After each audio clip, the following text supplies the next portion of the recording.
Culturellement Vôtre, tous les mercredis, 21h, 22h30, en direct sur Twitch. Et bonjour à tous et bienvenue dans Culturellement Vôtre, l'émission qui parle de culture en direct tous les mercredis avec vous. Et on en est fiers, on est de retour encore, on était là la semaine dernière, on est là cette semaine, 2 semaines de suite, c'est quand même pas mal, c'est vrai que ces derniers temps c'était un peu compliqué. Mais là on est là. Ouais, c'est le luxe, là on est là et je suis pas tout seul, on l'a entendu, c'est Emma qui est là aussi. Oui, bonsoir, j'espère que ça va Andrea, j'espère que ça va Amélie, je suis trop contente d'être là, trop contente d'être avec vous. Ah, ça va être une bonne émission, j'aime bien les petites émissions comme ça, un petit peu cosy. Comme tu l'as dit, il y a aussi Amélie qui est là dans cette émission. Salut.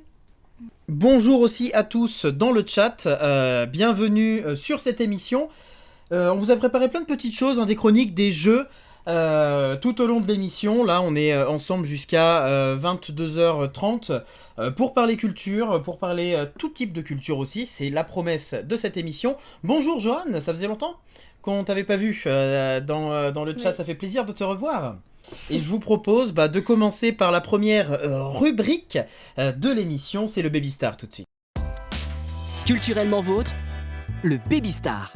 Alors le Baby Star, je le rappelle, c'est le petit jeu de début d'émission, et c'est un jeu où je vais vous donner une année, un jour et un mois, le jour et le mois c'est simple, c'est aujourd'hui, c'est le 16 mars, et le but est de trouver à quelle personnalité du monde de la culture c'est l'anniversaire aujourd'hui. L'année c'est 1993, donc on cherche une personnalité qui est née un 16 mars 1993. Quelle est-elle ? Bon, déjà, c'est jeune. Ça fait quoi ça dit j'arrive pas à compter. 29 ans. Ouais, 28. Ça fait 29 ans tout pile. Ok, est-ce que c'est un homme ou une femme qu'on cherche ? C'est une femme. Ok. Tu prends toujours des femmes pour tes baby stars, c'est bien. Tu mets les femmes à l'honneur. Ces derniers temps, j'ai pris beaucoup de femmes, ouais. Il aime. Française ? C'est une femme française, oui, tout à fait. Ok. Chanteuse ? Non, pas chanteuse, je vérifie, mais non, je crois pas. Non. Écrivaine ? Non, pas écrivaine non plus. Actrice ? Demande Johan dans le chat. Pas actrice, pas chanteuse. Il reste quoi ? Photographe ? Pas photographe. On n'a pas fait le théâtre. Ah oui, est-ce qu'elle est comédienne ? Non, elle est pas comédienne. Réalisatrice alors ? Pas réalisatrice, non. Est-ce que c'est ta maman, Andreas ? Non, c'est pas ma maman. Musicienne ou pas ? Demande le chat. Non, pas musicienne. Ah, c'est compliqué, hein. Non mais attends, je suis en train de chercher. Est-ce qu'elle a créé un jeu vidéo ? Non, elle a pas créé un jeu vidéo, c'est pas ça. Est-ce qu'elle est sportive de haut niveau ? Pas sportive de haut niveau non plus. Il nous reste quoi là, qu'on n'a pas fait de la radio peut-être ? Non. Ouais. Non mais attends, c'est dingue, j'ai l'impression de rater un truc évident. Elle peint, elle dessine, elle sculpte. Je peux vous dire qu'elle a fait comme étude, si vous voulez. Ok. Alors, elle a fait des études de médecine à l'université Claude Bernard Lyon 1. Super. C'est donc une scientifique. Oui. Mais on la cherche pas pour scientifique. Non, elle peint pas, elle dessine pas, elle ne sculpte pas. Elle est pas musicienne. C'est dans le domaine artistique aussi, hein. En fait, elle fait rien. Ah bah elle fait pas rien. C'est ça son art. Ouais, c'est ça. Et ça existe en plus, c'est ça le pire. Elle ne fait pas rien. C'est pas une Bah oui, influenceuse. ça s'appelle un prof ça, Amélie. Pardon. Qu'est-ce que je pourrais vous donner comme indice ? Elle est connue, hein, elle est connue. Tout le monde, une grande partie de la France, tout du moins, connaît son nom et prénom. Ou a connu, en tout cas, son nom et prénom. Et il y a peut-être la mode. Ah ouais. On s'en rapproche un peu avec la mode. Attends, mais elle a 29 ans, elle est française et... Mais est-ce qu'elle est mannequin ? Ah, mais est-ce que c'est... Elle est médecin ou elle est dentiste ? Elle est médecin, enfin elle a fait des études de médecine. Parce que... Est-ce que c'est une Miss ? Tout à fait, c'est une Miss. Et c'est Marine L'Orphelin qui a fait médecine, non ? Voilà, c'est Marine L'Orphelin. Let's go. Ça fait 2 semaines de suite que c'est moi qui trouve. Bravo. Effectivement, c'est Marine L'Orphelin, Miss France 2013. qui était Miss, du coup, c'était avant d'être Miss France. Euh, Je- au- Bah, aucune idée. Je crois que c'est Bourgogne. Non, je vais dire une bêtise, je sais pas, je sais pas.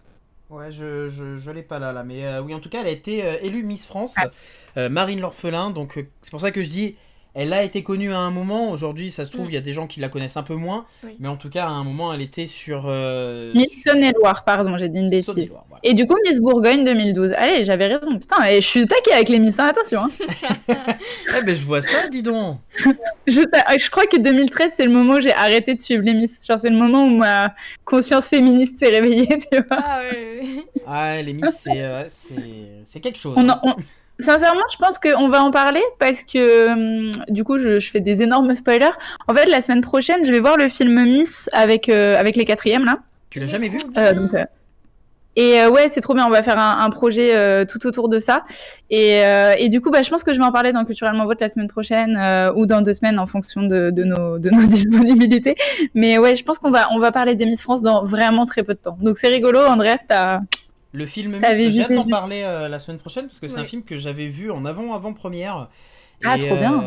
Et il y a, ça doit faire 3 ans que je l'ai vu, ce film, 3 ou 4 ans.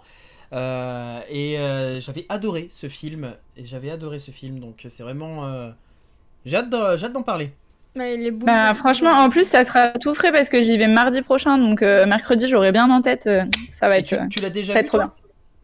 Non, pas du tout. Et en plus, moi, là-bas, je ne devais pas accompagner à la sortie scolaire. Et en fait, une collègue s'est désistée. Et du coup, j'y vais. Donc, je suis vraiment contente parce que je devais faire un projet pédagogique autour d'un film que j'allais pas pouvoir Ouais, voir. ouais. Donc non, franchement, ça va être. Enfin, je pense que ça va être très, très intéressant. Ah ouais. oui, c'est un bon film, l'interprétation est super. Je les tease comédiens. pour la semaine prochaine. Ouh là là, mais revenons déjà à cette semaine C'est ça. et passons sur la deuxième rubrique de l'émission où tu vas pouvoir jouer, tenter de gagner, et vous aussi dans le chat, des points. On va faire un petit actu culture. Culturellement vôtre, tous les mercredis, 21h, 22h30, en direct sur Twitch. Alors l'actu culture, je vous ai pris comme ça quelques petites actualités de la sphère culturelle et je vais essayer de vous les faire deviner avec une question, c'est simple, hein, il y a une bonne réponse à chaque fois. On va voir si vous avez suivi l'actu culturelle de ces derniers jours.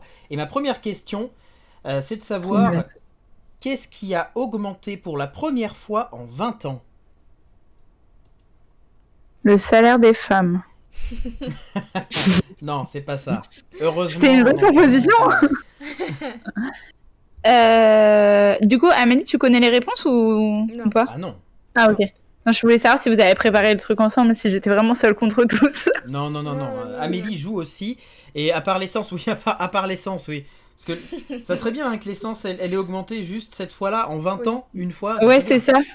Si l'essence pouvait augmenter tous les 20 ans, ce serait pas mal. Qu'est-ce qui augmente? Le nombre d'artistes. C'est dans le milieu de la pas le nombre culture, d'artistes. du coup. C'est dans le milieu de la culture, oui, tout à fait. Mais il y a n'importe quoi, ça peut être quelque chose. Ah Attends, bah, est-ce que ça peut être... Attends, le nombre de 20... Est-ce que ça peut être genre le nombre de places pour un événement?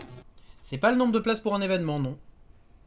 C'est le nombre de salles de théâtre construites ou... Non, pas le nombre de salles de théâtre construites. Est-ce que c'est des sous? Est-ce Ça, que c'est le montant de quelque chose qui C'est- a augmenté? En soi, ce que je cherche comme réponse, c'est pas le montant, mais forcément, ça impacte l'argent aussi. Mais c'est pas genre le prix de nanana Non, qui a c'est pas augmenté. le prix de. D'accord. Le nombre d'entrées dans les événements culturels? C'est pas le nombre d'entrées dans les événements culturels, mais on est Est-ce que sur c'est quelque le chose nombre de ventes de quelque chose, genre le nombre C'est- de ventes de places de cinéma ou un truc comme ça? Un nombre de C'est le nombre de ventes de quelque chose. C'est pour ça que ça a forcément un rapport avec Ok. le Oui, côté d'accord. financier. Et c'est pas les places de cinéma du coup? C'est pas les places de cinéma, c'est pas le nombre de spectateurs, non. Est-ce que goodies, c'est hein. Non. le nombre de quoi t'as dit? De goodies. Pas mal, ouais. Le merch. Attends, donc c'est pas le nombre de places de ciné. Est-ce que c'est le nombre de places de concert? C'est pas place de concert, non. C'est pas un nombre de places en soi. Ah, Joanne demande si c'est un nombre de livres vendus à l'année. Non, c'est pas un nombre de livres vendus à l'année. Un nombre de CD vendus à l'année. Et ben c'est exactement ça. Ah bah. C'est les ventes de CD. Ah, qui ont augmenté bien pour la joué. première fois en 20 ans. Il faut savoir qu'aux États-Unis, il y a eu une augmentation de 21% des ventes de CD Quand même. sur l'année 2020 du coup. Bah merci Joël, hein, j'aurais pas Donc trouvé il y a un retour, il y a un retour au CD là, vraiment. Ben, au vinyle Ah. aussi, j'ai envie de dire. Hein. Au vinyle, pas mal. Et bon, au CD, c'est quand même assez rare parce qu'en 20 ans, ça n'avait pas augmenté, ça baissait à chaque fois le nombre de ventes des CD. Et là, ça a augmenté pour la première fois. Question de voir maintenant si ça va être de manière pérenne ou si c'est vraiment parce Tendance. que la situation a fait que cette fois-là, il y a eu plus de ventes de CD. Parce que ça a quand même rien à voir. Enfin, tu vois, le vinyle, il y a un côté un peu objet de collection. T'as une belle pochette, t'as soi-disant un C'est son trop bien, le un vinyle. peu vintage, pour pas dire pourri. T'as un son qui est marqué par le vinyle. C'est ça, mais alors du coup, le CD, je vois. Enfin, après, peut-être la pochette du CD, je sais pas. En voiture, tu sais, il n'y a plus rien en radio peut-être. Je Bah, Ouais, mais c'est non, ça, mais je en pense vrai, que les en gens ont voiture, ça me repris fait leur des voiture. Mais tu vois, par exemple, les CD, il y a des nouveaux trucs qui sortent aussi. Typiquement, c'est Orelsan qui avait fait, là, sur son dernier album, il avait sorti en édition limitée 12 CD qui représentaient, et chaque pochette représentait un titre de son dernier album. Donc il y avait 12 Ah, titres ok, dans son oui, donc il y a un dernier effet album. collection en fait, Il y a un finalement. effet qui peut se collection, il retrouver. y a un effet aussi qui peut fonctionner avec le CD, quoi. Je me demande s'il va pas y avoir un retour un peu au CD, genre le côté un peu vintage, c'était notre enfance. Parce que je pense aussi à la vidéo qu'a fait Squeezie autour du hit des années 2000 où il a ressorti un single que tu pouvais trouver que dans les enseignes de grande distribution. Enfin, il y avait un côté, on veut retourner à notre enfance. Je sais pas s'il va y avoir un effet comme ça sur le CD. Bon, ça va revenir le CD, ça va jamais mourir le CD, c'est toujours intéressant. Puis même aujourd'hui, je le vois dans dans des sphères d'artistes par exemple qui sont moins connus, des artistes émergents. Le CD, c'est aussi un soutien que va donner un public quand il découvre un artiste, un nouvel artiste ou quoi, de se dire bah on va acheter le CD. Ça nous permet de l'écouter parce qu'on sait que cet artiste il n'est pas distribué sur les grandes plateformes ou qu'il n'est pas distribué en grande surface. C'est un côté aussi de soutien le CD aujourd'hui. Et donc, à quand ton CD, Andreas? Ah, ça va venir dans l'année. Ça va venir dans l'année. C'est prévu, vous inquiétez pas. Le rendez-vous est pris. Deuxième question de cette Actu Culture, c'est que va proposer le musée des arts urbains à Montpellier? Ils l'ont annoncé récemment, ces derniers jours. Mais je crois que je sais parce que je crois que tu l'as dit sur Facebook. Non, c'est pas des graffitis? Alors, c'est des graffitis, mais ça, ils le font déjà dans le musée, mais comment? Est-ce que Ah. c'est des gens qui peuvent peindre un mur chacun leur tour? Non. Ah Non, ouais, non, ce c'est serait pas- dingue. c'est Genre pas l'œuvre ça. qui se crée au fur et à mesure des Ouais. visites. T'as une méga idée là, Amélie. Copyright là, c'est trop bien. Je vais le faire. C'est pas ça, c'est pas une performance, non. Une initiation à l'art. On se rapproche avec l'initiation. On est autour Est-ce du qu'il y graphe a, et il y a une l'initiation. rencontre, par exemple, avec des artistes graffeurs et Non, graffeuses? c'est pas une rencontre avec des artistes graffeurs. Est-ce que Tu disais que l'initiation, on se rapprochait. Ouais. Hein. Alors ça va pas être initier des gens à faire du graphe, hein, mais ça va être plus Ah, initier le des lire gens à voir du graphe, quoi. Est-ce que Bah, c'est à lire le langage des graphes? Genre, je sais pas s'il y a des symboles ou... Non, c'est pas un accompagnement comme ça, c'est pas ce genre de choses-là. C'est pas des artistes qui créent en direct non plus. Mhm. Est-ce qu'ils vont juste sensibiliser les personnes à l'art maintenant ou... Bah, ça va sensibiliser les personnes à l'art dans tous les cas. Comment vous dire? On a d'un côté le graphe, et il va être mélangé à une autre technologie. J'utilise bien le mot technologie. Ah, ça va être des graphes en hologramme? Non, c'est pas de ou, l'hologramme. ou sur des graphes numériques, par exemple, comme sur un tableau numérique. Ils vont pas être numériques. Non, non, non, c'est pas ça. Ah, je suis Ils trop vont loin. numériser quelque part. On est un peu dans l'idée, mais en soi, les graphes seront quand même réels. Ils existeront. Est-ce que ce serait leurs œuvres en 3D diffusées un peu comme le montage vidéo qu'on peut faire? C'est un peu ça. Vous tournez un peu autour du pot. En vrai, non, je vous le donne parce que c'est pratiquement ça. En fait, ce que va proposer le musée, c'est de rendre le graphe, de faire du graphe un art éternel et non pas un art éphémère comme il l'est actuellement. Parce que bon, le graphe, c'est sur des murs en extérieur, c'est voué à changer. Parce qu'il y a d'autres graffeurs qui viennent par-dessus, c'est voué à Il y a le disparaître temps, aussi. l'érosion. Voilà. Et en fait, ce que va proposer ce musée, c'est de prendre des photos et ou des vidéos en réalité virtuelle, tu sais, en 360 degrés, cherchez le mot, voilà. Des endroits où il y a des graphes à l'extérieur, et on pourra dans le musée voir les lieux, comme si on était sur le lieu du graphe, le graphe, et l'avantage c'est c'est dingue, qu'ils vont par faire ça à chaque fois qu'il y a un nouveau graphe dans le même lieu, donc on verra aussi l'évolution du lieu en fonction des années, des mois et des graffeurs qui y passent. Je suis pas trop mal. motivée pour y aller, genre, ça m'a donné trop envie. Oui, c'est pas mal. Ah, c'est intéressant parce que c'est vrai qu'il y a des très très jolies choses en termes d'art urbain et de graphes sur les murs. Et des fois, c'est pas dans des endroits très accessibles, donc là, ça permettra à tout le monde de pouvoir les voir. Et en plus, de pouvoir avoir ce côté témoignage du temps qui passe, quoi. Ouais, le fait d'avoir l'évolution du lieu, enfin, ouais, je pense que c'est vraiment incroyable. Artistiquement, peut-être faire une petite pause à Marseille pendant l'été pour aller voir ça, hein, parce que vraiment, ça a l'air incroyable. C'est à Montpellier, hein. Ah bon? Et il est pas à Marseille, le musée des arts urbains? Alors, c'est le musée des arts urbains de Montpellier. Ok. Bah, je Peut-être qu'il y en a savais un à même pas qu'il y en avait Marseille plusieurs, en Bah, fait. tu peux faire Tout Marseille bêtement. et Montpellier, hein, tu fais les deux. Je vais faire les deux, comme ça, je comparerai. Voilà, c'est ça. Question suivante. Qu'est-ce qui a 30 ans cette année? Disney. Allez, bim, question, réponse, Disney, oui, tout simplement. J'ai tous mes élèves qui vont à Disney parce que c'est les 30 ans de Disney. Genre, ils ratent les cours pour aller voir Mickey, tu vois. Ah, Disney, c'est voilà, c'est féerique, après c'est normal en même temps. Hein. Oui, non, je comprends. Bah, désolé le chat, j'ai pas laissé le temps de répondre là, j'ai abusé. Ah, là, ça a été du tac au tac. Mais peut-être que le chat va pouvoir répondre à cette dernière petite question de l'actu culture. Qu'a annoncé Disney Plus comme nouvelle chose qui va venir d'abord aux États-Unis, puis, alors c'est pas officiel, mais sûrement avec de grandes chances en France par la suite. Ça, par contre, j'ai pas suivi. Ah, moi, je sais pas du tout non plus. Parce que Disney Plus, c'est une plateforme de streaming, on est d'accord. Oui, c'est ça, Oui. comme Netflix. Et donc, ils proposent des trucs autres que des séries et des films. Ouais. Bah, ils Ok. ont annoncé Ils ont quelque déjà chose. ils ont déjà des courts-métrages aussi qui font spécial Disney et tout ça. Hein. Ils produisent? Ils produisent, oui, ils sont obligés de produire. Ah, ok. Bah, je En tout cas, sais. déjà en France, ils sont obligés de produire du contenu français pour pouvoir diffuser en France. Et c'est pour ça qu'ils sortent de plus en plus de séries, toutes les plateformes, séries spéciales françaises. Là, sur Disney+, il y a une série avec Éric Judor qui est sortie, par exemple. Ok, le mais Week-end c'est bien Family. ça, qu'ils Ah bah forcent oui. la Ouais. production. Enfin, qu'ils obligent la production. Et du coup, C'est non, pas la question, pardon. C'est pas un concert ou c'est pas une œuvre en soi. C'est Ouais, pas une moi je œuvre pensais à un qui vont concert proposer, aussi. c'est pas un type Attends. d'œuvre. C'est une nouvelle rubrique. C'est pas une nouvelle rubrique, non.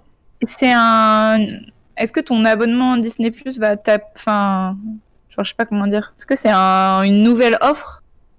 C'est une Ah bah, nouvelle une formule d'abonnement. une oui, formule tout à fait, une d'abonnement. nouvelle offre. Et qu'est-ce qu'elle a de Bravo. particulier, cette offre, du coup? Alors, actuellement, c'est quoi? C'est individualisé? Est-ce que ça peut être un truc groupé, peut-être? C'est comme Netflix, on peut mettre plusieurs comptes Ok. dans un seul. Est-ce que c'est spécial étudiant? Ce sera pas spécialement étudiant, Sweet, non. alors. Tu n'as pas le droit de formuler tes fantasmes, Amélie. Tu sais, ma tête de recommandations et tout. Disney, s'il vous plaît. Parce qu'il nous regarde. Vraiment, en plus, hein. je consommerai tout ce que vous proposez si vous faites une formule étudiant. Est-ce que c'est une formule pour les tout petits? Non, c'est pas une formule pour les tout petits. Est-ce que c'est une formule qui vise une tranche d'âge précise? C'est dur à dire tranche d'âge. C'est pas une tranche d'âge qui vise, c'est. Il me nargue. C'est une. C'est comment dire, une catégorie sociale, si je puis dire. C'est pour le porte-monnaie, quoi. Et c'est un truc pour les méga riches? Ah non, au contraire. Ah, est-ce que ce serait pas Ah. gratuit pour les personnes en précarité ou quasi gratuit? C'est pas de Ah, ce serait gratuité, vraiment bien, mais ça. c'est une réduction sur l'abonnement. Mais ça va engendrer, il y a une contrepartie à ça. T'es obligé de regarder un certain nombre? Non, Il faudrait qu'ils fassent de la pub. il faudra qu'il fasse de la pub, exactement. Ok. Ah, mais c'est des emplois en fait. C'est pas un abonnement, c'est un des- emploi. Non, non, c'est pas. En fait, ils vont proposer un compte Disney Plus qui sera moins cher que le compte actuel, mais par contre, il y aura de la pub avant chaque contenu, quoi. Ah, je croyais que le consommateur était obligé, genre, Non. de dire j'ai Disney+, c'est oui, génial. Voilà, c'est ça. Johan, tu as raison, voilà, il est obligé de regarder de la pub. Ok. Ouais, Et bon. j'ai une question toute bête, ça coûte combien l'abonnement Disney+, actuellement? Je me rends pas C'est compte. pas très cher, je crois que c'est 10 € par mois, si je dis pas de bêtises. Ça doit être comme Netflix. Ouais, Et donc Netflix, là, un ils peu font un plus truc cher. encore moins cher. Ouais. Ouais. Alors d'abord, ils vont Ok. le faire aux États-Unis et après en France. Et Disney Plus, d'ailleurs, ils ont fait un peu l'objet de mésententes auprès d'une association. Parce que je dis ça, j'ai vu passer l'info tout à l'heure. Auprès d'une association pour les parents, justement, qui disait que c'était inconcevable que sur Disney Plus, il y ait du contenu violent et tout, parce que Disney, ils ont récupéré plein de contenus, notamment les contenus des séries Netflix, des séries Netflix Marvel qu'ils avaient fait, qui sont des séries très violentes, et ils les ont récupérées sur Disney+. Et du coup, il y a des parents qui sont un peu en train de gueuler, tout simplement, en disant, bah voilà, nous, on voulait avoir une plateforme qui puisse être destinée qu'aux enfants, pour justement être tranquille, qu'ils puissent regarder tout ce qu'ils veulent. Et en fait, ils râlent du fait qu'il y ait du contenu qui soit interdit pour les petits, quoi. Bon, après, j'ai envie de dire, il y a les chaînes de dessins animés, genre Pee-wee et tout, hein. Voilà. Et puis après, c'est dans une catégorie spéciale de Disney Plus aussi, on peut mettre un compte enfant. Comme Netflix. Mais bon, ils râlent sur le principe parce qu'ils voulaient que Disney reste Disney, quoi. Je sais pas à quoi penser de ça. Je me dis, genre, tu t'attendais à quoi? C'est une plateforme de streaming qui se lance, bien sûr qu'ils vont engranger le plus de trucs possible. Je trouve pas ça surprenant qu'ils fassent ça. Enfin, je sais pas. C'est Disney. Disney, ils en ont de tous les côtés des licences, donc Bah, c'est ça. forcément ils sont obligés de pouvoir, de toucher tout le monde aussi, quoi. Bien sûr. Et c'est juste aux parents de surveiller leurs enfants aussi, hein, j'ai envie de dire. Oui, c'est ça. Enfin, je trouve qu'il y a un côté, comment ça, je peux pas laisser mon enfant devant la télé de 8h à 19h sans devoir vérifier. Enfin, il y a un côté, bah oui, de toute façon, quel que soit ce que tu montres à ton enfant, j'espère que tu regardes avec lui ou au moins que tu vérifies qu'il regarde pas n'importe quoi. Mais bon, après, je sais pas, je n'ai pas d'enfant, je me rends pas compte. Je voudrais pas. Je voudrais pas parler de ce que je connais pas. C'est important quand même de faire attention que ça soit à la télé, sur Netflix ou, Bah bien sûr. ou sur n'importe quoi. Ça me paraît évident.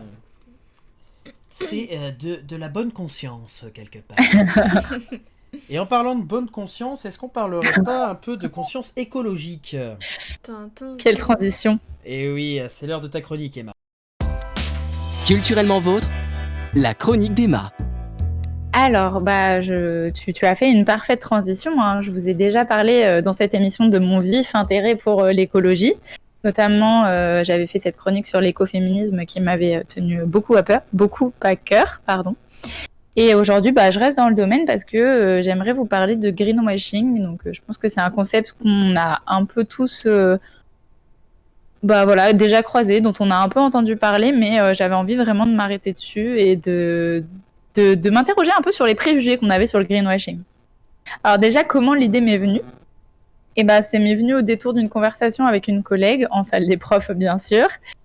Et cette collègue, c'est la collègue d'anglais, elle a fait un petit test avec ses élèves de 4e que je vais faire avec vous. De quelle couleur est le logo McDo? Vert et jaune, du coup.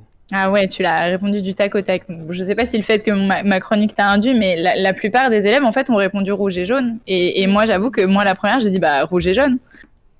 Et en fait, comme tu le dis, depuis plusieurs années déjà, et en fait, j'ai vérifié du coup, ça fait depuis 2009, donc ça fait genre 13 ans maintenant que McDo a choisi un logo vert et jaune. Et donc l'idée au départ de McDo, c'était de se mettre à l'écologie. Et depuis plus de 10 ans maintenant, en effet, il y a quand même des mesures. Il y a quand même des mesures qui ont été prises. On a pu le constater. Les emballages sont tous en carton ou presque. Dans les enseignes, ce sont des ampoules basse consommation maintenant. Il y a aussi des mises en place de recyclage de l'huile de friture en biodiesel, etc. Donc il y a plein de mesures qui sont faites pour être un peu plus éco-responsables. Et donc, bah, ça allait de pair avec le passage du logo du vert, du rouge au vert. Et donc, bah, finalement, on pourrait se dire, bah, McDo, c'est tout beau, tout gentil, et ça fait pas mal à la planète, quoi.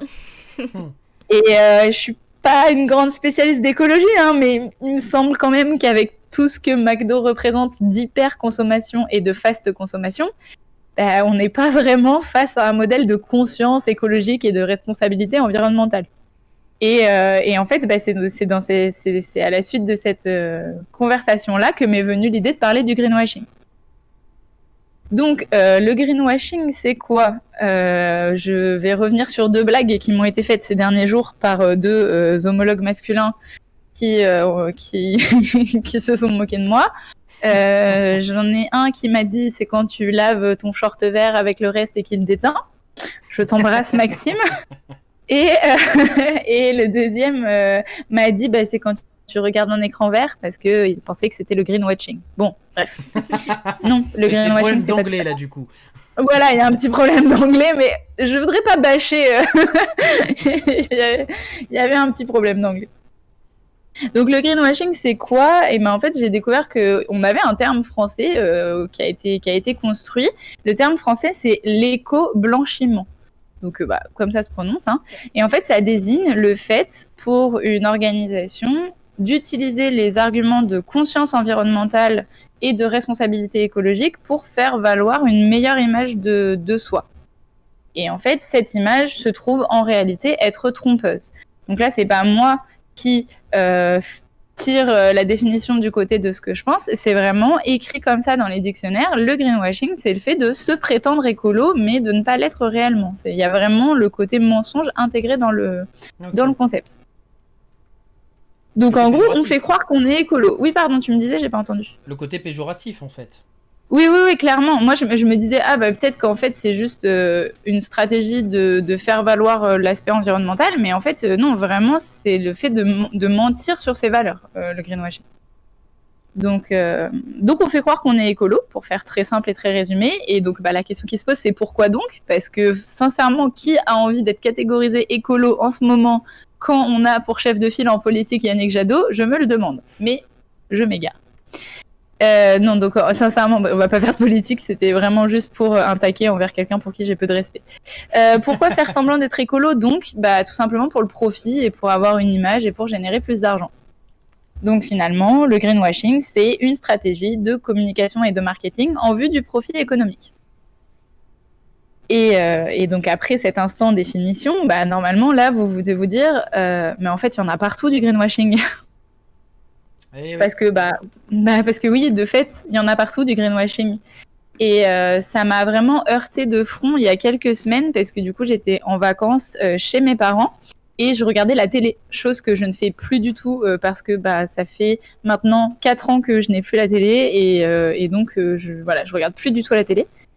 Et en fait, pendant la pub de mon épisode inédit de Koh-Lanta, j'ai pu constater que vraiment tous les spots publicitaires, sans aucune exception, caler au moins une phrase du type ce produit est fait en France, ce produit est bio, ce produit est bon pour la planète, et bla, et bla, et bla. Mais vraiment, que ce soit des pubs pour des vêtements, que ce soit des pubs pour des voitures, que ce soit des pubs pour de la bouffe, vraiment, partout, on a l'argument responsable, etc., qui est brandi par les marques.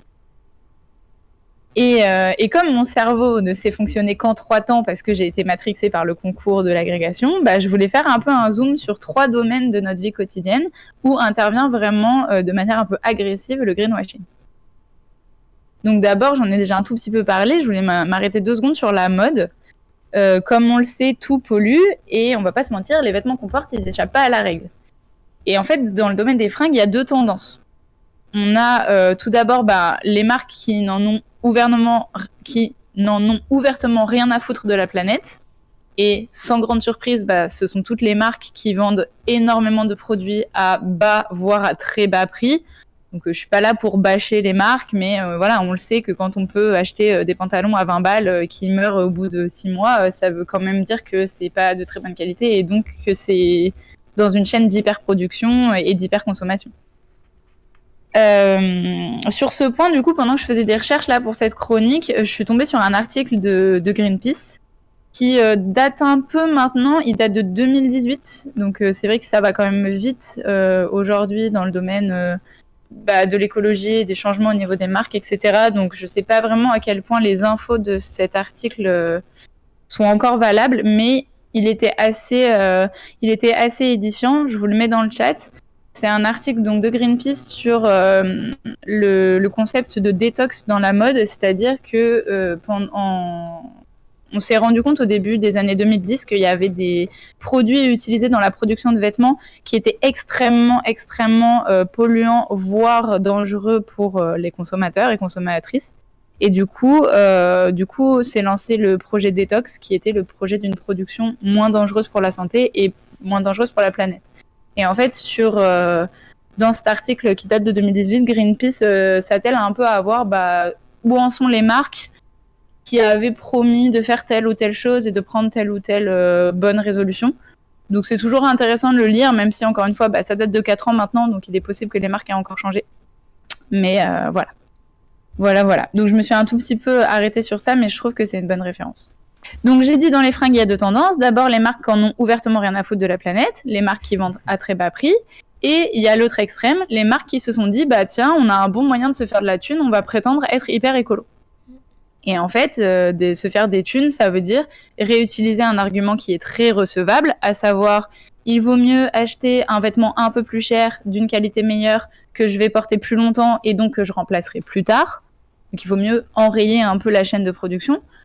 Mais cet argument, il a été détourné pour justifier de vendre des vêtements à des prix exorbitants.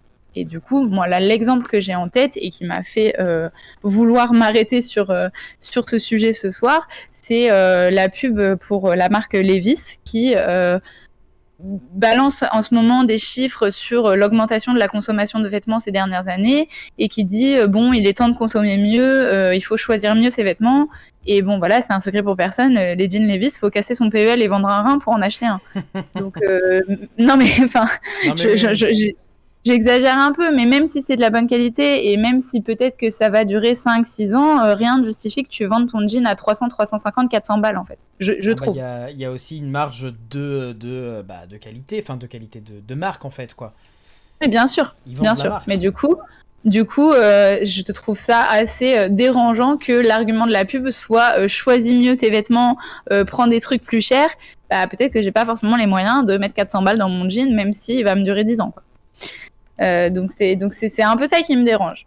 Et donc là, je vous ai parlé de la mode et on a un peu l'impression que je vous ai présenté la peste et le choléra. On a d'un côté les marques qui vendent à très bas prix, c'est de l'hyperproduction, ça va pas, et les marques qui vendent très très cher et qui font du greenwashing à tout va. Bon, le fait est qu'il existe des marques responsables, des marques françaises. Je suis pas là non plus que pour vous déprimer. Ah bon, ça va. Il y a Troll qui nous dit en vrai c'est 100 € environ un jean Levi's. Eh écoute, merci Troll, tu me renseignes, je suis pas une consommatrice de la marque Levi's, donc très bien. Merci d'affiner mes informations. Pour un étudiant, 100 € en marque Levi's... Ça fait deux bras de course. Ouais. Non, mais il y a ça, puis il y a plein de choses. Enfin, moi je vois, nous, et encore, on n'est pas du tout à plaindre, mais on était 4 enfants à peu près dans les mêmes âges. Tu peux pas acheter 4 jeans à 100 € en fait, tout simplement. Ah non, et t'achètes pour le plus grand et dès qu'il grandit, tu le passes au plus petit. C'est ça. C'est la politique des aînés, quoi. Oui. C'est vrai, c'est la politique des fratries, j'avais oublié. Oui.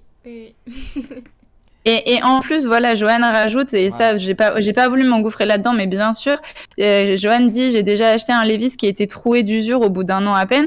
Le fait est que bien sûr qu'il y a aussi des marques qui prétendent être des marques de qualité, ça va durer plus longtemps, et où au bout d'1 an, 2 ans, les choses se cassent, s'abîment, etc. Alors moi, je suis pas là pour en citer et je suis pas là pour bâcher les marques, on s'en fiche. Et puis je pense que l'avis de Emma sur Culturellement Vôtre, ils en ont rien à faire. Mais bien sûr qu'en plus, il y a ça. Il y avait qu'une marque qui faisait les choses bien. Je me souviens quand on était au collège, c'était Ispac qui nous disait si vous achetez un Ispac, il est garanti à vie. Oui. Mais ça, c'est pareil, ils prenaient pas de risque parce que par contre, pour le coup, les Ispac, c'était increvable. Enfin, moi, j'ai fini par tuer mon Ispac. Mais c'était le Ispac de ma sœur quand elle était au collège, elle a 6 ans de plus que moi. Le truc, il m'a suivi jusqu'en République tchèque en concert de métal et bien sûr, oui, il a pas survécu au festival. Mais franchement, je l'ai utilisé tout le temps ce truc. Enfin, c'est oui, pour le coup, ça c'est increvable. Ouais. Et puisqu'on parle des trucs increvables, j'ai parlé des trucs négatifs en disant les marques c'est méchant, mais non, il existe quand même des marques. il existe quand même des marques responsables, des marques françaises. Et le seul détail, c'est que beaucoup de ces marques, elles n'ont pas de boutique physique, elles font que de la vente sur Internet parce que moins de taxes, etc. Et donc des produits qui peuvent être moins chers. Mais je pense qu'à l'heure où on a connu des confinements, ça doit plus déranger grand monde finalement de commander ses vêtements sur Internet. Donc moi, j'ai relevé une référence qui est une sur laquelle je me suis beaucoup appuyée ces derniers temps. Mais il y en a plein, il y a plein de sites qui référencent les marques éthiques, éco-responsables et françaises. Donc bien sûr, sur ces marques-là, souvent ça va être des produits qui vont être plus chers que si on va chez Pimki ou chez H&M, bien sûr, mais ça sera moins cher que si on va chez Levi's, et surtout ça sera des trucs qui vont vraiment durer dans le temps. Enfin, moi je sais que là j'ai des habits qui me durent depuis 10 ans, voire plus, quoi. Donc voilà. Donc c'était mon premier domaine, c'était sur les vêtements, parce que le greenwashing dans la mode, c'est pas un secret. Je viens de voir que mon lien s'était pas envoyé. Donc voilà, je l'ai mis dans le chat. Alors, ensuite, donc le deuxième domaine dont je voulais parler, bien sûr, et on a commencé sur ça, c'est la bouffe. Parce que c'est peut-être là que ça nous saute le plus aux yeux, le greenwashing. Et bien sûr, notamment dans les pubs, que ce soit à la radio, à la télé. Moi, le produit qui m'a fait halluciner, il y a eu 2 prises de conscience coup sur coup. C'est quand je suis arrivée à Paris, j'ai découvert qu'il y avait des carrefours bio. Donc, il y a des boutiques qui sont de la grande distribution Carrefour, mais tout est bio à l'intérieur. Genre, ce ne sont que les produits bio de Carrefour.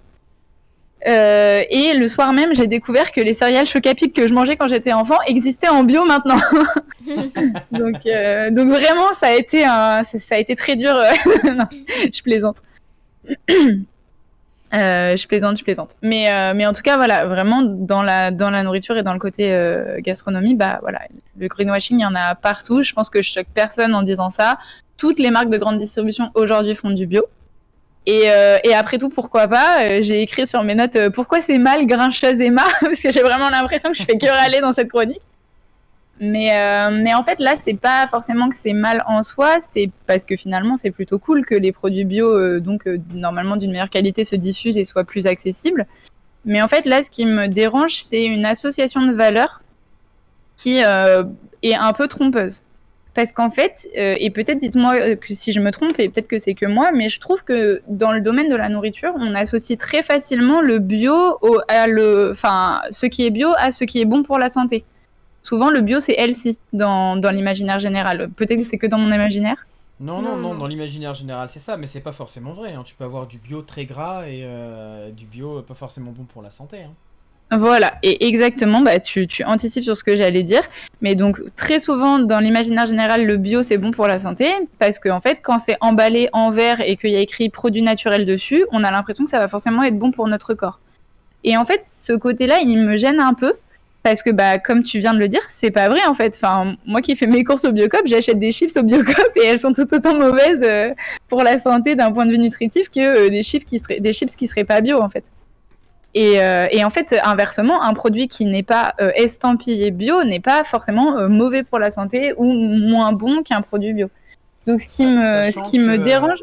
Pardon, oui, dis-moi. Ouais, je sais pas si c'est encore le cas aujourd'hui, mais il y a un moment où, justement, tout le monde ne pouvait pas avoir le label bio quand tu faisais des produits, parce que ça a un coût aussi d'avoir ce label-là. Et du coup, il y a des petits producteurs, typiquement, qui pouvaient pas l'avoir, qui faisaient du bio, mais ils pouvaient pas le marquer sur la marque. Donc c'est des choses aussi qu'il faut savoir. Ouais, en plus, tu vois, ça en rajoute encore plus, parce que mais il y a plein de choses, c'est pareil, j'ai encore essayé d'éviter de faire une chronique qui dure 4h30, mais il y a plein de choses, parce qu'il y a aussi le fait que tu as des produits qui viennent de l'étranger qui sont estampillés bio, parce que les exigences de l'étranger ne sont pas aussi élevées que chez nous, et qui en fait chez nous ne seraient pas considérées comme bio. Enfin, c'est vraiment compliqué au niveau de la nourriture de bien se nourrir pour le coup, et il faut vraiment avoir un recul vis-à-vis de l'emballage, etc. Parce que du coup, Du coup, voilà, c'est cet aspect un peu de désinformation qui me dérange dans le bio de la grande distribution. Surtout que très souvent, du coup, ça va être dans les rayons. Le rayon bio, ça va être à côté des produits qui est pour les gens qui veulent faire des goûters, mais où il n'y a pas de calories. Ça va être pour les gens qui mangent pas de viande. Du coup, il y aura des trucs protéinés, etc. Enfin, c'est souvent tout estampillé gens qui prennent soin d'eux, etc. Alors que, encore une fois... Et c'est pas parce que c'est bio que c'est healthy, enfin c'est pas parce que c'est bio que c'est bon pour la santé, c'est pas parce que c'est pas bio que ça sera moins bon pour la santé, etc. Faut vraiment, cette association automatique de valeurs, elle me dérange un peu et voilà, c'est des choses dont je me suis rendu compte il y a pas longtemps.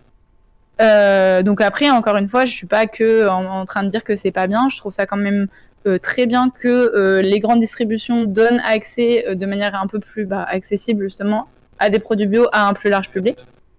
Mais finalement, je crois que le plus sûr quand on veut bien manger, quand on veut manger bon pour la santé, c'est finalement de chercher à manger de saison et de chercher à manger français. Encore une fois, il y a un coût qui est un peu plus élevé, mais là, pour le coup, sans mauvais jeu de mots, dans la nourriture, il y a vraiment des enjeux de rémunérer les producteurs. Et il faut aussi accepter que parfois on va payer peut-être un peu plus cher, mais parce qu'on va juste faire manger l'agriculteur et l'agricultrice qui travaille la terre pour nous, en fait. Mais tout à fait. Et que c'est pas grave, si ton œuf il est un peu plus petit que les autres, tu peux quand même le manger, il est tout aussi bon. Mais tu fais référence. C'est ça que c'est pas grave si ta pomme. C'est parce que sa grand-mère, elle fait des œufs, elle fait des œufs. Sa grand-mère, elle a des poules qui font des œufs. Sa grand-mère, elle fait pas d'œufs, en tout cas pas que je sache. Et en fait, elle en vend aux particuliers si tu veux. Mais il y a des normes. Et donc, s'ils sont trop petits, c'est impossible. Et elle peut pas non plus. Donc, en fait, elle s'occupe d'un autre poulailler. Et elle peut pas vendre ses œufs, par exemple, au marché, etc. Parce qu'il y a un coq. Donc, c'est pas légal. Parce qu'il peut avoir un œuf qui est fécond ou j'en sais rien. Et donc, elle peut pas le vendre. Moi, je dis, c'est surtout le consommateur qui est fécond, des fois. Ouais, c'est sûr que là t'as bien raison. Et d'ailleurs, Joanne, du coup, nous rajoute dans le chat qu'il y a une question de délai. Tu peux demander le label bio qu'au bout d'un certain temps d'exploitation et de production. Donc, ça veut dire que tu peux pendant un temps faire du bio sans être reconnu comme tel. Du coup, encore une fois, je vais pas rester que sur du négatif. Je vais quand même conseiller des choses. Parce que déjà, il y a plein de sites sur les ordis sur lesquels on peut trouver des guides pour bien manger, pour manger bon pour le corps, de saison, etc. Et je voulais aussi vous conseiller des applis parce que, pareil, quand je suis arrivée à Paris et qu'en plus, du coup, je suis devenue végétarienne, il y a eu un gros changement dans mon alimentation et je suis tombée sur des applis qui étaient vraiment bien pour manger bien, manger bon pour le corps et manger de bon pour la planète, c'est-à-dire de saison. Donc, j'ai relevé 3 applis gratuites qui sont vraiment top et qui permettent juste de varier les recettes et de pas toujours manger la même chose. Il y a d'abord Étiquetable que je viens de vous écrire dans le chat. Après, on a La Ruche qui dit oui. Et le dernier, c'est Yes We Green. Donc, comme je sais pas faire 2 choses en même temps, je suis en train d'écrire et de parler. Voilà. Donc, j'ai tout mis dans le chat. C'est pas qu'une appli, il y en a une vers Clermont, je crois. Tout à fait, il y a une chaîne. Ouais. Enfin, il y a des boutiques. Et le principe est un peu toujours le même. Hein, ça vous dit quels sont. En fait, il y a un côté guide, donc quels sont les produits de saison, etc. Et qu'est-ce qui est fabriqué en France, qu'est-ce qui vient vraiment de loin, etc. Parce qu'on peut pas non plus se flageller et arrêter. Enfin, moi, je sais quand j'ai commencé à faire attention, je me disais mais quoi, c'est un enfer. Moi, je bois du thé et en fait, le thé, on n'en fait pas en France. Du coup, je suis horrible. Non, il y a quand même un moment où on peut aussi manger ce qu'on a envie de manger. Et on n'est pas non plus obligé de se prendre la tête à mort, mais on n'est pas non plus obligé de manger des tomates au mois de décembre. On peut trouver un juste milieu. Bien, un juste milieu, tout à fait. Voilà. Et enfin, 3e et dernier domaine, qui justement, lui, est de saison, c'est la politique. Donc là, je serai beaucoup plus brève parce que on n'est pas là pour on n'est pas là pour s'engager politiquement. C'est simplement que on est en période d'élection, le premier tour des élections présidentielles approche à grands pas et en fait pour avoir un peu écouté toutes les voix, je crois qu'il n'y a pas un seul ou une seule candidat ou une seule candidate qui a laissé de côté la question de l'écologie. Genre vraiment, c'est une question qui est abordée partout. Et je sais pas si c'est parce que moi j'y fais plus attention ou parce que j'étais plus jeune, je sais pas, mais j'ai pas l'impression que dans les campagnes de 2012 et 2017, qui sont les 2 dont je me souviens le mieux, on avait vraiment cet argument écologique qui était abordé par tous les candidats. J'avais vraiment le souvenir que l'écologie, c'était Europe Écologie Les Verts et point barre. Oui. Ça a évolué maintenant. Ouais, ça a vraiment évolué, ça s'est vraiment généralisé. Parce que, comme tu le dis, en fait... Voilà, tout comme n'importe quel grand pôle, que ce soit l'éducation, que ce soit je sais pas moi, l'exportation, enfin tous ces critères-là dans lesquels on demande des mesures pour chaque candidat, l'écologie en fait partie, heureusement. C'est ça. Et du coup, c'est exactement ce que tu es en train de dire. En fait, aujourd'hui, on peut simplement plus fermer les yeux sur la catastrophe climatique et plus cantonner à un seul parti la question de l'écologie. Mais du coup, et vraiment, voilà, je vais être beaucoup plus brève que sur les deux derniers domaines. En réalité, si on y regarde bien, et je pense que malheureusement le quinquennat qui vient de passer là, c'est bien illustré, s'il y a beaucoup de paroles, on a assez peu de réels changements, de réelles prises de position tranchées, et je pense que dans l'écologie, si on veut vraiment une vraie transition et un changement de la consommation, il faut peut-être des décisions un peu épidermiques et radicales. Donc je vais pas en dire plus parce que je veux pas verser dans le sermon politique, je suis pas là pour ça. Simplement, c'est exactement comme pour la nourriture et pour les vêtements, un petit appel à la prise de recul quant au discours des hommes et femmes de pouvoir sur le sujet écologique. Parce que dire qu'on est éco-responsable, c'est bien, mais finalement essayer de l'être, c'est quand même mieux. Et du coup, je clorai mon discours sur le rappel d'une chanson de Trio qui a 10 ans cette année, qui date de 2012, qui s'appelle Greenwashing, et qui finalement traduit très bien nos contradictions internes à nous consommateurs, parce que finalement on veut tout et son contraire, on veut respecter la planète mais prendre l'avion pour aller à l'autre bout du monde. Donc c'est aussi intéressant de regarder son nombril vis-à-vis de l'écologie et de se dire bon, les marques sont méchantes, McDo c'est pas bien, mais finalement qu'est-ce que je fais moi ? Voilà, donc je termine sur cette idée-là. Allez écouter la chanson de Trio, elle est amusante et elle nous fait un tout petit peu réfléchir. Je termine sur un disclaimer, moi je veux faire la leçon à personne, j'ai simplement voulu parler de greenwashing parce que ce mécanisme marketing m'intriguait, m'agace un peu et du coup j'avais envie d'en discuter et je suis pas là pour vous dire ce que vous devez faire. C'est parfait. C'est nickel.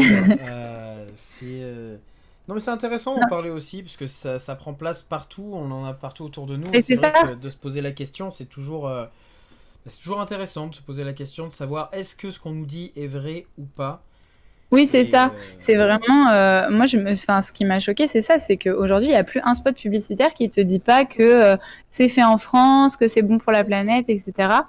Oui, et je me suis dit, mais en fait, j'ai trop envie d'en parler, j'ai envie de prendre le temps d'en parler parce que on sait tous que c'est le greenwashing, mais là, j'avais juste envie de prendre le temps de montrer à quel point c'est présent, en fait. C'est comme si je faisais une chronique sur le féminisme, tu vois, on sait tous en théorie que les femmes, elles vivent des trucs pas cool.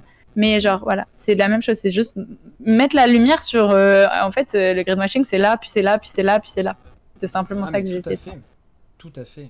Voilà. Moi, ça me faisait penser juste à un dernier truc qui, justement, concernant ces choses-là, là, qui des fois peuvent être trompeuses vis-à-vis du consommateur final, c'est qu'il y a des marques, des marques qui se créent plus responsables, qui rémunèrent mieux les producteurs, et qui viennent justement en contradiction avec les marques qui ont toujours existé, les sortes de gros monopoles.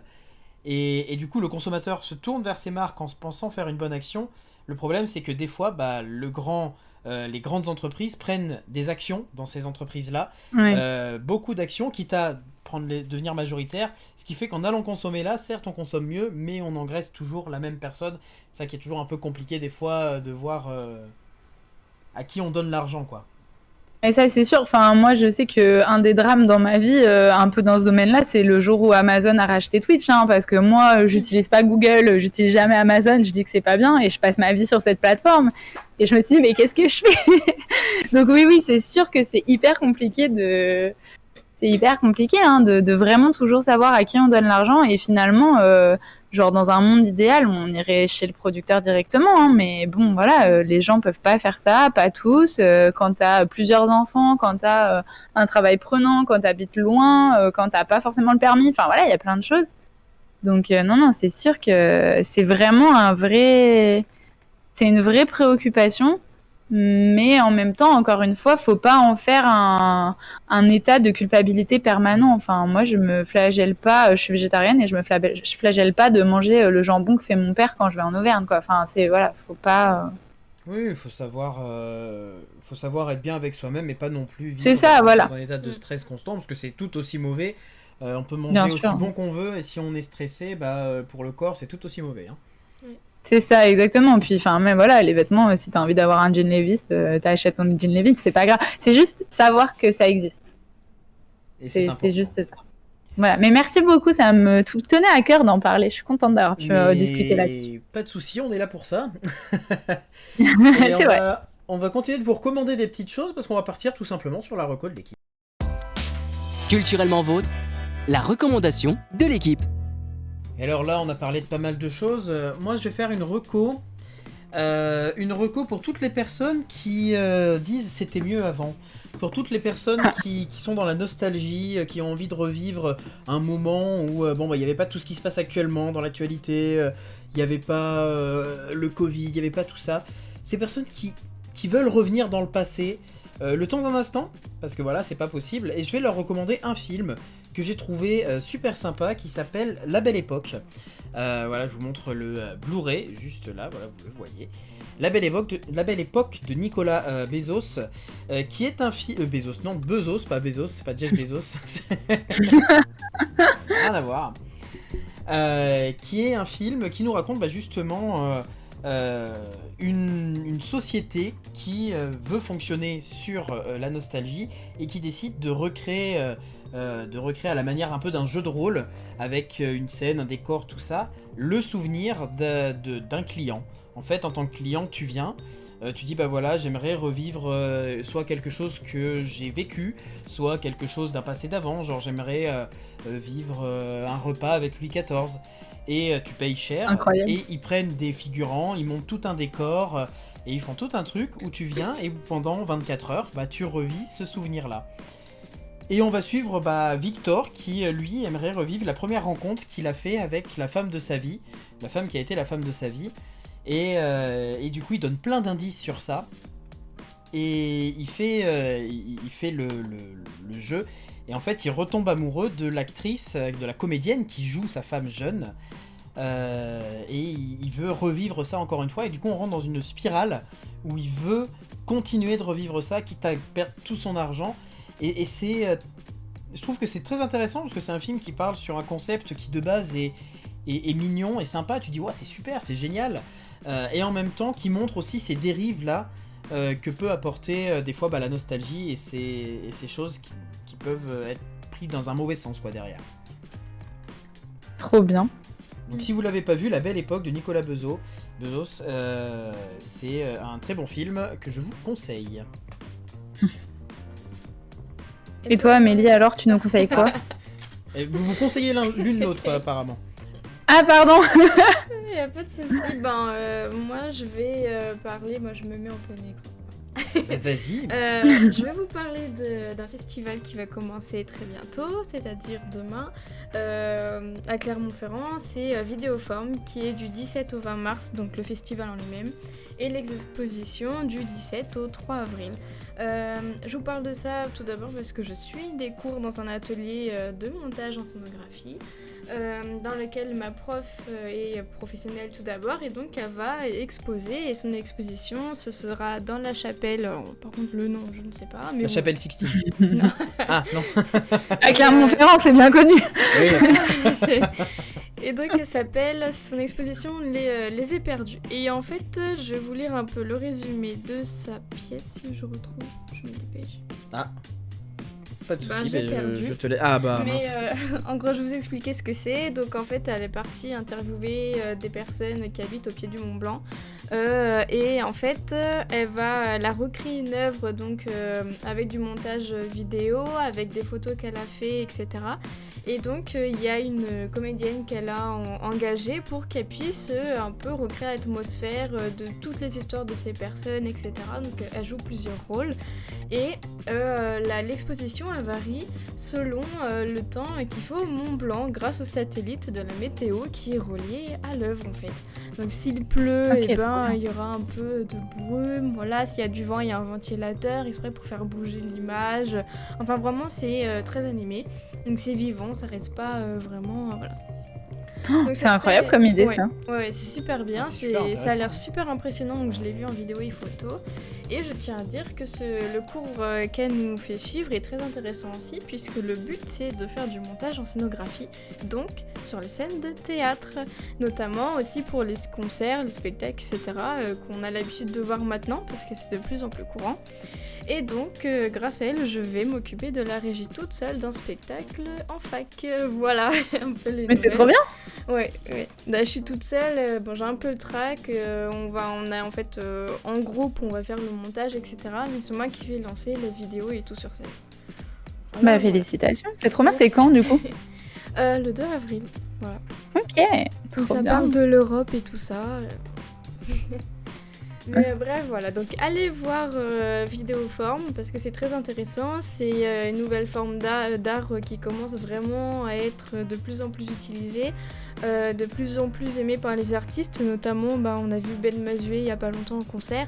Il en utilise pour faire presque paraître Pomme qui chante avec lui, etc. Alors que ça a juste été filmé à l'avance, voilà. Et ça nous permet aussi de faire un peu plus d'animation, voilà, dans ces spectacles, pendant qu'ils parlent, etc. Et c'est vraiment sympa, en fait. On en voit beaucoup aussi dans les émissions de télé, comme on aurait pu voir quand ils ont eu toutes les Oscars de la musique. Non, pas les Oscars de la musique. Enfin, les prix pour la musique, oui. Voilà. Les victoires de la Les musique. victoires de la musique, Ouais, voilà. les Oscars de la musique. Je mélange tout. On va créer ça. Donc, C'est voilà, ceux qui jouent le mieux dans leurs clips. C'est ça. Donc voilà, ma petite reco. Ah bah, on note. Salut, Vidéoforme, Nico. Clermont-Ferrand. Bonsoir. Salut, bonsoir. Et toi, Emma, Du coup, ta j'ai mis petite dans le. reco Ouais, bah du coup, juste j'ai mis dans le chat le lien de l'expo que vient de nous Merci. conseiller Amélie, comme ça, Et c'est écoutez bien et vous êtes. Ah bah, gratuit, en plus. quasi gratuit en plus, donc n'hésitez pas, vraiment.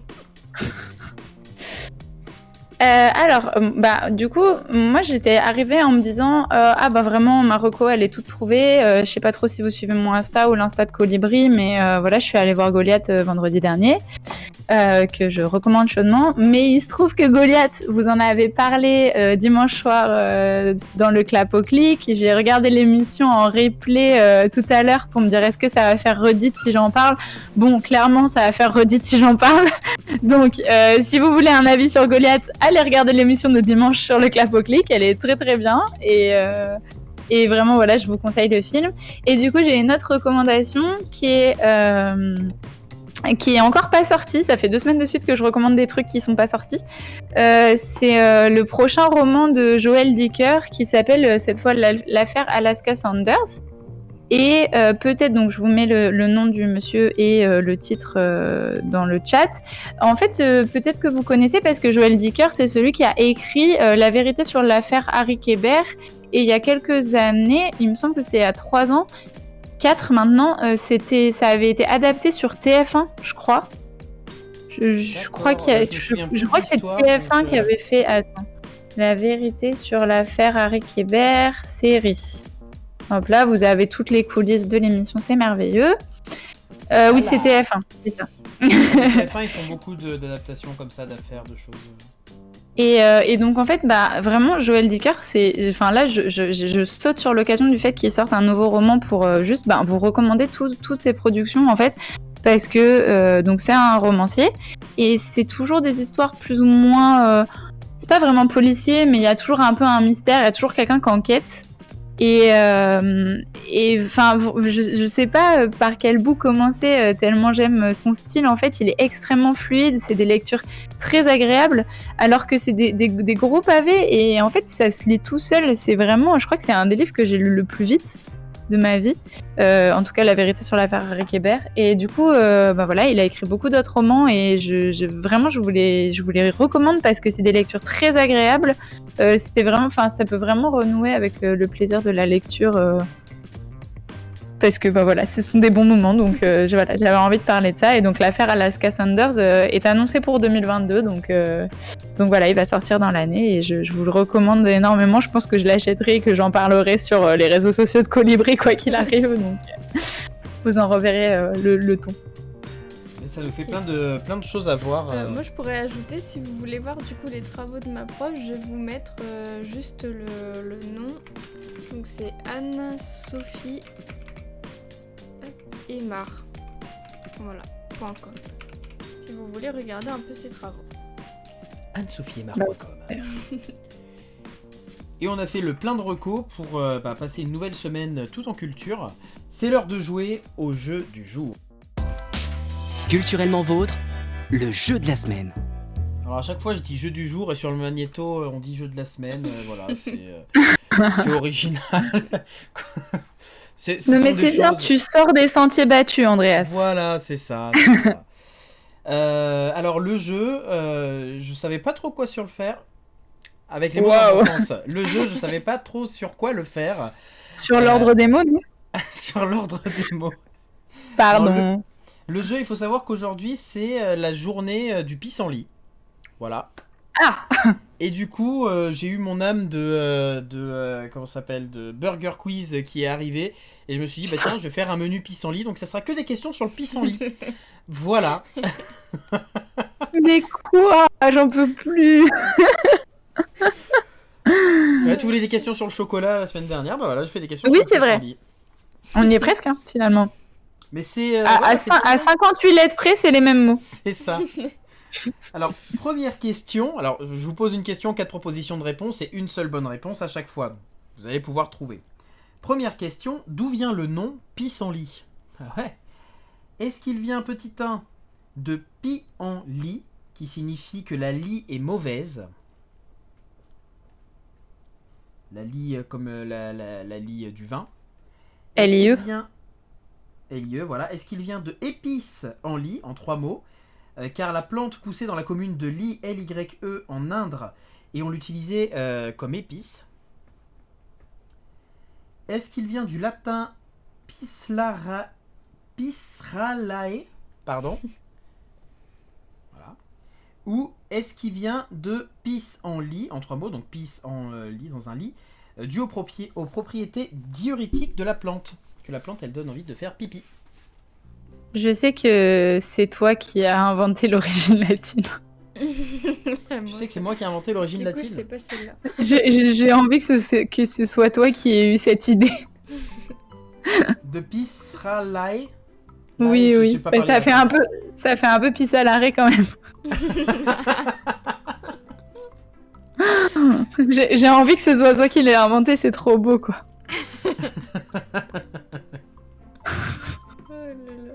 Alors Johan dit ça va être le latin à tous les coups. Du coup, si je me souviens bien, donc il y avait le latin, il y avait épice en lit parce que l'Indre, il y avait la lie qui était pas bonne, et le dernier c'est des gens qui... C'est parce que c'est diurétique. Pisse en lit. Je sais pas, la première ou la dernière, non?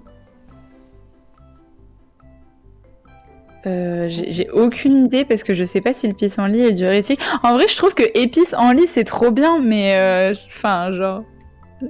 Je sais même pas s'il y a un truc qui s'appelle lit dans l'Indre, genre. Ah, si, la commune de Ly dans l'Indre elle existe. Je sais pas. T'as dit quoi T'as dit que t'hésitais entre la première, la mauvaise lie et les propriétés diurétiques? Est-ce qu'on dit que ça fait... Moi, je sais pas si ça fait faire pipi. Vas-y, on dit que c'est diurétique? Allez, si tu veux. Ça fait faire pipi? C'est ça que vous voulez dire? Ça vient de pisse en lit, comme faire pipi au lit, quoi? Peut-être. Bah, je pense, non? Ça, c'est pas quelque chose que j'aurais inventé. Par contre, pisse à l'arrêt, c'est quelque chose que j'ai inventé. Non, mais c'est que je sais pas, je me dis genre épice en lit, ouais, t'es capable de l'inventer, tu vois. Ouais, mais pisse en lit aussi finalement, parce que quand tu penses, tu pisses dans ton lit, quoi. Ah, ouais, mais oui, mais du coup, genre, ça s'écrit... C'est le seul... Ouais, c'est la 4e réponse, parce que c'est le seul où le lit, ça s'écrit comme dans le pissenlit, tu vois. Ouais. Bon, on laisse comme ça, et puis tant pis. Non. Et ben Tant tant pis. mieux pour vous parce que c'était la bonne réponse. Ouais. Ça Let's vient go. de- dû aux propriétés diurétiques de la plante. Elle donne envie de faire pipi. Voilà, moi ça m'a fait rire. Ok, J'ai donc cette le pissenlit, information. ça fait faire pipi. Bah, je savais pas. Voilà. Du coup, c'est pour ça, quand j'ai vu cette information, je me suis dit, oui, je vais faire un truc sur le pissenlit, c'est rigolo. Tout de suite marrer. Ah, mais Je cherche une blague, mais j'ai pas là. Il m'en faut peu. Deuxième question, toujours sur le pissenlit. Le pissenlit a un autre nom. Lequel est-ce? Ah bah le latin du coup. Est-ce que c'est œil de faucon? Ah, c'est pas latin. Est-ce que c'est dent de lion? Est-ce que c'est peau de serpent? Ou est-ce que c'est nez d'éléphant? Moi, ça me dit quelque chose, les dents de lion. Ah bah Joanne dit dents de lion aussi, donc je vais vous faire aveuglément confiance, mais alors par contre, il va falloir m'expliquer. Ah bah, Parce que- Ah, c'est dents de lion parce que Dandelion? Vraiment? Bah, je pense que c'est dans... Bon, on part sur ça. Attends, par contre, si vraiment l'explication c'est Dandelion, c'est incroyable. Allez, on part sur ça. Bah oui, là vous l'avez dit tous les deux en même temps, je pense que c'était ça. La réponse c'est dent de lion et il Elles me sont semble que ce que j'avais vu c'était par rapport aux feuilles du pissenlit qui rappellent une dent de lion. Qui sont Ah ok, bâclées, en fait. c'est pas à cause du nom anglais genre. Mais le nom anglais vient justement de là, de dent de lion en Ah, c'est français. dingue. C'est Putain, mais trop drôle. Mais c'est Pour dingue une l'histoire fois, des on a langues. Enfin, il y a une que moi qui enjaille, influence. mais... Pour une fois, on a une influence d'Angleterre et parce que d'habitude, c'est eux qui en ont plus chez nous. Hein. Ah mais il y a pas mal d'influences françaises en Angleterre aussi. Hein. Ben, Est-ce que vous voulez un savoir inutile? Allez, Est-ce que vous savez pourquoi il y a plein de mots en anglais qui sont en fait des mots français prononcés avec un accent bizarre? il y a plein de mots en anglais. Ah oui, pourquoi, ouais. Mais parce que en fait, avant, dans la vieille Angleterre, les nobles ils parlaient français et l'anglais venu du saxon était parlé par les gens plus pauvres. Et du coup, eh ben, on a des mots qui viennent des racines latines, qui sont souvent les mots qu'utilisaient les nobles, et on a les mots qui viennent des racines saxonnes et angles, qui étaient les mots utilisés par les plus pauvres. D'accord. Voilà. Donc, par exemple, le mot bœuf, c'est beef, et ça vient du coup de bovis en latin. Et pourquoi on a gardé le mot latin? Parce qu'il y avait que les riches qui mangeaient de la viande. Ok. Voilà. C'est cool de voir l'évolution. Donc ouais, de non, la il y a plein, il y a vraiment des racines latines et françaises dans l'anglais. Il y en a beaucoup parce qu'en fait, le français a été très longtemps parlé dans les cours en Angleterre. Mm. Voilà. Et ben, on aura appris encore de nouvelles choses aussi. Petit savoir mondain, j'ai appris ça en prépa. Merci à Madame Parentier. Ouh là là. Question suivante. La femme qui souffle sur le pissenlit est l'image utilisée par une marque. Laquelle? Est-ce Ah ouais. que c'est UNICEF? Est-ce que c'est Larousse? Est-ce que c'est les JO de Ah bah Paris 2024? Ou est-ce que c'est Yoplait? C'est Non, c'est Larousse. C'est la rousse. On garde, Ouais, c'est Larousse. c'est la rousse. Il est dégoûté. Ouais, j'avais fait des super trucs. J'étais allé chercher des marques qui ont cette image un peu ronde où on a soit un visage féminin, soit une image un peu ronde.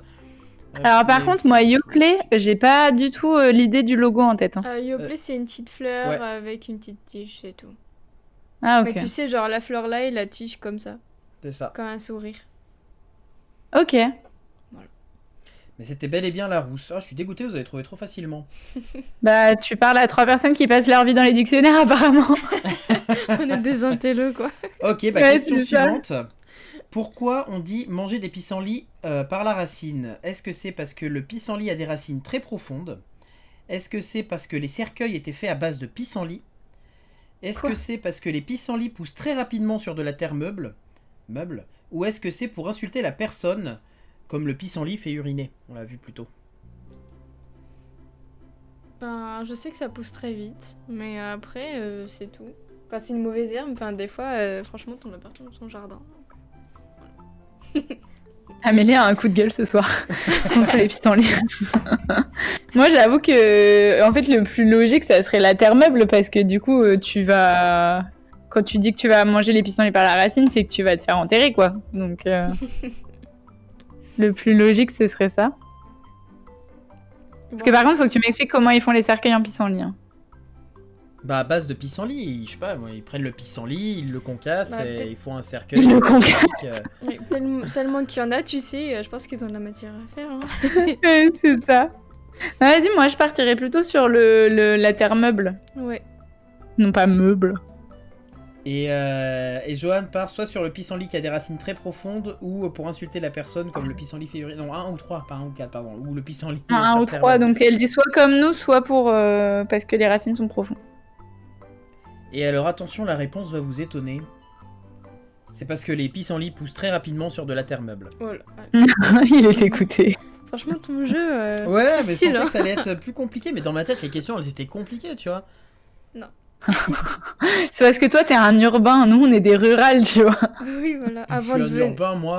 Avant de venir en ville, genre Clermont, on était quand même bien dans la Cambrousse. Bah ouais, moi je viens de la Cambrousse, moi. T'as oublié le wesh à la fin de ta phrase. Vous me comprenez pas de toute façon. Allez, une dernière question, parce que là, sinon... Ah va si, partir on te sur un comprend échec. trop. Vous me comprenez trop, c'est ça, c'est le problème. Quelle distance peut parcourir une graine de pissenlit? Ouais, Plus ça d'un c'est mètre, chaud. plus de 100 mètres, plus d'1 kilomètre ou plus de 100 kilomètres? Bah ça dépend si c'est la Madame Larousse qui souffle dessus quoi. Ouais, mais je pense pas là. Je pense que c'est. Non, plutôt Madame Larousse, elle souffle bien dessus. Ça dépend si c'est un enfant de genre 4 ans qui souffle dessus, parce qu'il met plus de bave et de pissenlit autour de sa bouche qu'autre chose, quoi. Il va essayer de le manger genre. Du coup, attends, t'as dit 1, 10, 1 mètre, 10 mètres? Non, t'as dit quoi? 1 mètre, 100 mètres, 1 kilomètre ou 100 kilomètres? Joanne, elle dit la distance maximale, ça va loin de ouf, mais 100 km, ça fait beaucoup. Moi, je dirais peut-être 1 km, non? Eh ben, on peut essayer 1 kilomètre, comme ça on verra qui a raison. Comme ça, elle va peut-être égaliser. Parce que là, il y a 4-3 pour nous. Oh là là, et la réponse, c'était 1 kilomètre. Plus d'un bah, Let's kilomètre. go! Putain, je suis on fire ce soir. J'ai trouvé le Baby Star et on a gagné le jeu. Let's go. Ah On ouais, est pas bravo, mal. bravo, bravo. J'en ai fini avec le pissenlit. Vous m'avez agacé. La prochaine fois, je ferai des questions sur une autre journée nationale. Voilà. On va se taper des questions sur genre une spécialité culinaire improbable. C'est possible. C'est dans certains pays, toutes les semaines, il va nous faire deviner un plat. Ouais, Donne-lui pas des idées comme ça. J'ai rien dit. Oublie ça, oublie ça. Tu m'as donné d'ailleurs une super idée de jeu du coup. Merci. De Oh rien. putain. Bon bah du coup on passe au mot de la fin, hein. Voilà. À tout de suite. Mais pas Amélie, tant, elle est mais pas de fatiguée. soucis. Voilà, on y va. Culturellement vôtre, le mot de la fin. Et le mot de la fin, la rubrique qui nous fait apprendre des mots de l'alphabet non, des mots du dictionnaire plutôt, parce que pas trop de mots dans Du l'alphabet. dictionnaire Larousse, du coup. Du dictionnaire Larousse, très précisément. Avec le puissant. Bah oui. Ah, moi j'ai un Robert de poche, j'ai pas un Larousse. Est-ce qu'on va vraiment engager ce débat en mode quel est le meilleur dictionnaire? Bon, alors le premier mot que j'ai retenu, c'est parce que il ressemblait à ton pseudo, Amélie, et du coup je le trouvais cool. Du coup, le premier mot, c'est méliflu. Je l'ai écrit dans le chat, c'est écrit M-E-L-I-F-L-U-E. Méliflu. Je suis sûre que Joanne, elle va trouver en 2 secondes. J'espère que la définition elle est aussi mignonne que le mot par contre. Ouais, en vrai, la définition est mignonne. Ah bah ça dépend, parce que des fois les mots avec flux, c'est pas forcément... Je sais pas. Oui. J'avoue. Flux, Ah, ça mais j'ai fait des pas mots rêver, cool. quoi. Ok, méliflu. Alors Joanne l'a pas du tout. Une question de miel. Bah oui, il est question de miel. Non, mais elle l'a pas du tout, mais elle fait du latin, donc genre, c'est bon, c'est... Genre pourquoi le miel pour flux? Le miel Bah non, pour Mélisse. Ah bah oui. c'est Le plus miel logique. fluide. Donc il y a en effet une histoire de miel. Est-ce que c'est le côté liquide du miel? Non. Est-ce que c'est avoir On une va dire de texture quelque comme le chose miel qu'il est méliflu. Qui est mielleux. C'est la texture? Non.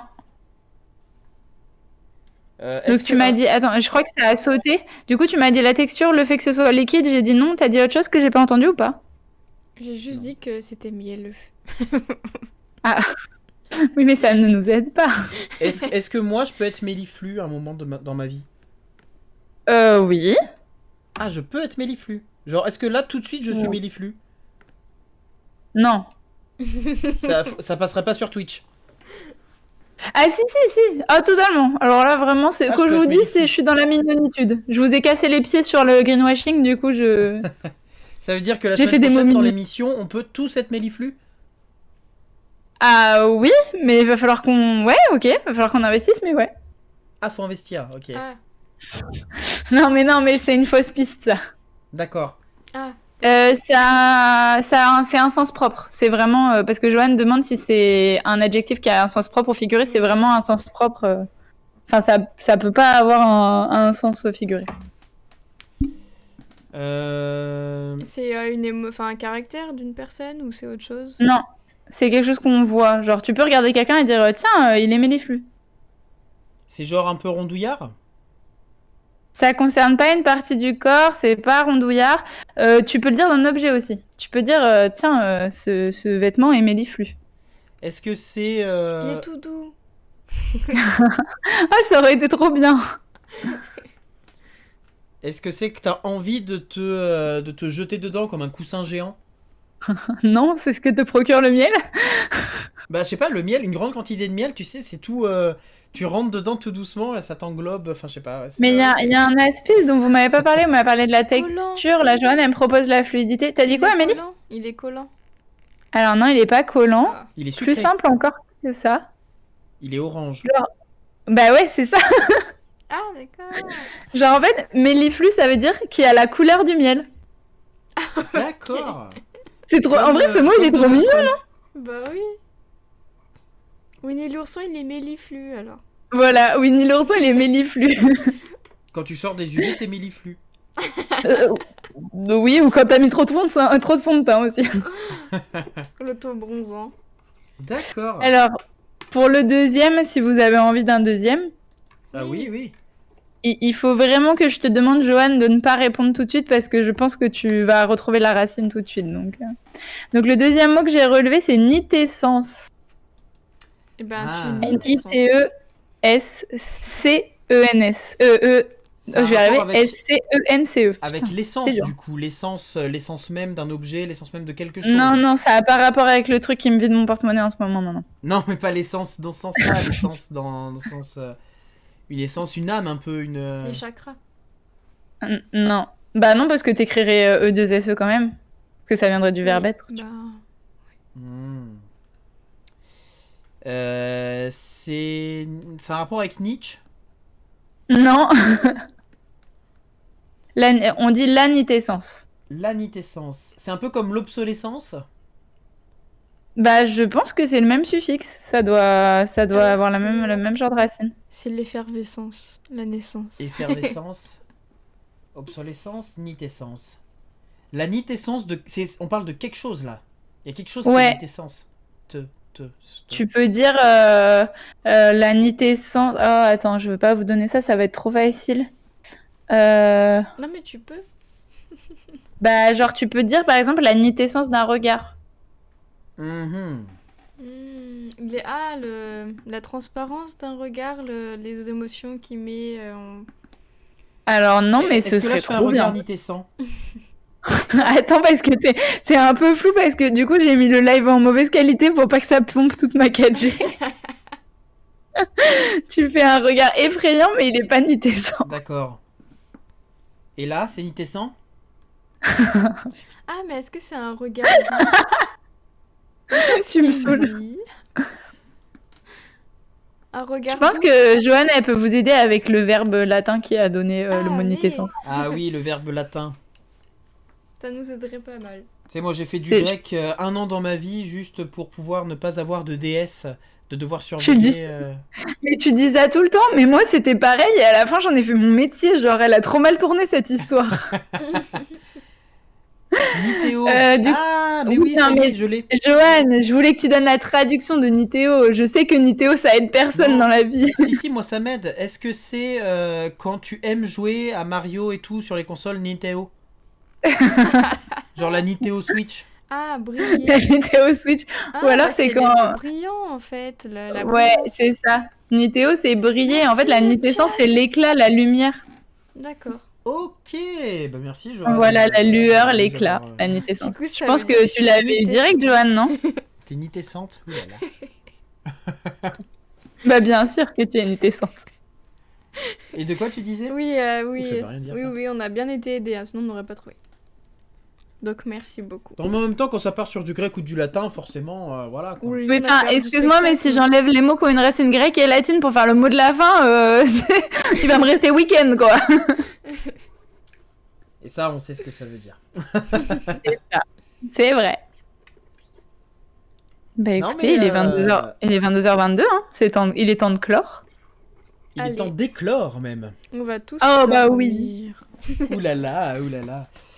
Eh ben merci pour cette émission tout en apprentissage. On en a appris sur le pissenlit, on en a appris sur le greenwashing, sur plein de choses. J'ai plus tous les trucs de ce qu'on a parlé. Les pissenlits, quoi. Le pissenlit surtout. Ouais. Comment l'oublier, je veux dire. On revient la semaine prochaine pour une nouvelle émission de Culturellement Vôtre au taquet. Une émission où on vous prépare aussi plein de surprises. Et on continuera comme ça d'être là jusqu'à la fin de notre saison. Merci à tous. On se retrouve la semaine prochaine pour un nouvel épisode de Culturellement Vôtre. Toujours le mercredi, toujours à 21h. Et en attendant, n'hésitez pas à consommer de la culture. Bisous. Salut. Ciao. Merci d'avoir suivi l'émission Culturellement Vôtre. Tous les mercredis de 21h à 22h30 en direct sur Twitch. Retrouvez toutes les émissions en podcast sur Deezer et Spotify. N'hésitez pas à nous suivre sur Facebook et Instagram pour ne manquer aucune actu. Abonne-toi. Brrrah !